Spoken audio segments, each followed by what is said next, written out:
बिस्मिल्लाहिर्रहमानिर्रहीम, अस्सलाम वालेकुम। एवन टीवी के न्यूज़ स्टूडियो से मैं हूं अलीशा अब्बासी। शामिल करेंगे न्यूज़ हेडलाइंस।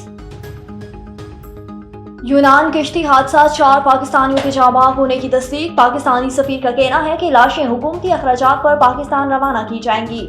कश्ती में 80 से ज़ायद पाकिस्तानी सवार थे। रेस्क्यू ऑपरेशन मजीद जारी है। कैंप में मौजूद पाकिस्तानी इमदाद के मद्देनजर यूनानी हुकाम के साथ मसलसल राब्ते में है तर्जुमान दफ्तर हाजा।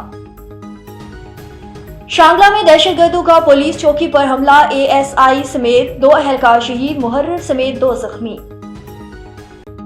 इस्लामाबाद में इत्तेहाद तंजीमात मदारिस का इजलास, मदारिस बिल पर सदर की दस्तखत न होने पर इजहार तशवीश। बिल पर नए एतराजात लगाए गए जो गैर मौसर थे। मुफ्ती मुनीबुर रहमान ने कहा कि मुतालबा न माना गया तो अगला लायहा अमल हम देंगे।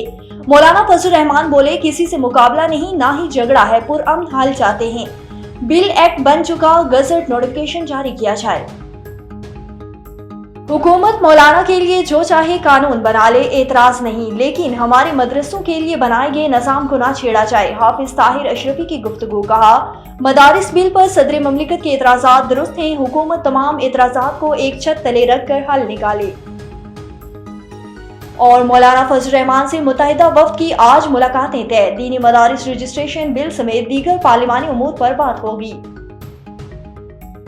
न्यूज़ स्टूडियो से फिलहाल के लिए इतना ही। मजीद खबरों और अपडेट्स के लिए देखते रहिए A1 TV। A1 TV, सब पे नजर, अंदर की खबर।